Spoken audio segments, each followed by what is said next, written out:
Hello, my name is Etienne Kubwabo. I'm the founder of Etianverse Studios and Malaway Films. And today I'm excited to introduce you to our first video masterclass. And from this video, you're going to be taking away some really interesting approaches on world building. From the idea to the paper, to your research, to kind of building a whole world where your characters can exist. So the topic of today matters because when you're creating a comic book or creating a story or creating a movie, for example, you have to build a world where your characters that exist.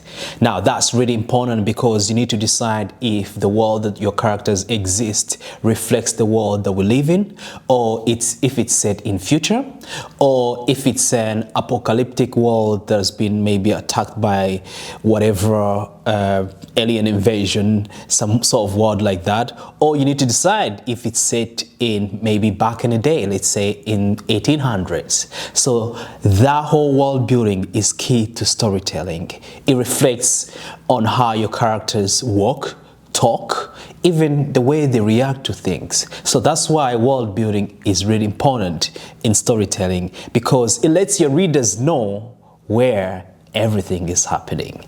And I'm excited today to show you the whole journey that I use building my whole world from scratch to actually having something that people can enjoy reading in a comic book or in a movie. So what's my unique approach? I get asked this question a lot because I run a lot of workshops with a lot of young people in schools, colleges, other community organizations, but also have done a lot of workshops in even like universities as well. So this question is quite interesting because when you look at other creators who have built worlds way before me, I think the first comic book myself came out in the 1930s. They've always had an approach to the way they want to tell stories, from where their characters exist, what sort of theme they're going to go for, what sort of look the character has on, for example, what they wear and the world they live in. So many creators and writers have built different worlds, but every time I get into a new project, I always ask myself, what's my unique approach? And I've been asked this question so many times. So what I always usually do is use things that I know. For example, I usually look at my character. I look at things that I'm interested in. It could be music, it could be something I might have seen on TV or something that I've seen while on holiday. And also life experiences usually are the best way to approach world building. And I think every person, not just me, has their unique approach or the way they look at life. And if you could use that and put that in your sort of world building process, you always come up with something unique to you that speaks to the audience and shows them your angle of this world. And so the mindset going into this, I think that's the very first thing you have to sort of think about mindset wise. Is like you have to be a free thinker. What do I mean by a free thinker? You have to let your mind flow with cool ideas, and even the stupidest ideas, those always make some really awesome, cool, results. And obviously some interesting ideas. And as you can imagine, you can come up with ideas that are as big as whatever you can imagine, basically. So do never limit yourself to how you can sort of bring ideas to a paper, and use the world around you. There's so many things that can inspire you. For example, I moved to Scotland in 2009, and I found myself drawing inspiration from different landmarks around Scotland. And obviously, coming from Congo as well, I usually use my character as a sort of a reference to sort of add into the world, which gives it a unique look. And obviously that's a unique approach as well. So using things around you is really good. You can also tap into your old memories as a kid, things that you really liked from Nintendo games or whatever, or the sort of music you liked, how people dressed back in the day. All those things you can tap into and sort of bring into your world building. And to never, ever, don't ever put any limitation on yourself, because as soon as you put a limitation, it becomes like a barrier. Then you limit to other ideas that could come in freely, and some ideas that you sort of stumble upon as you're doing your world building. For example, sometimes I'll get a blank of paper and I'm trying to build a world or come up with ideas.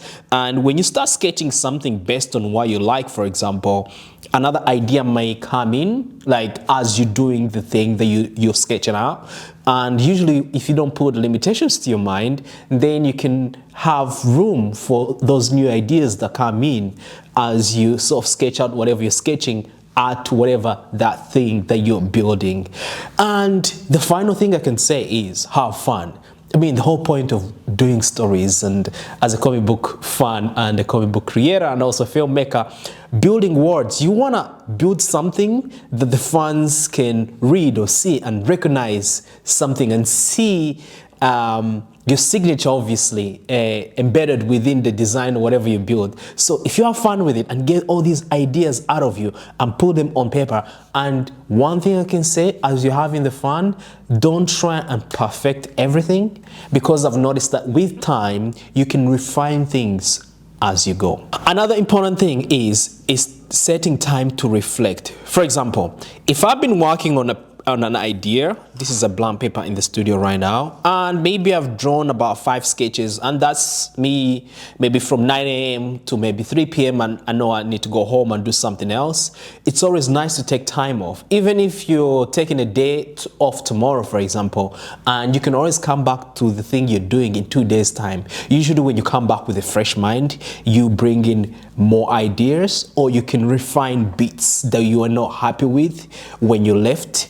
And I think taking time to experience life, watch and consume other mediums, or maybe go in the park for a walk, your mind is able to bring in these ideas randomly. And this is so weird. Like, I usually get ideas from random places, like I'm walking in the park or having a shower or I'm having a cup of tea.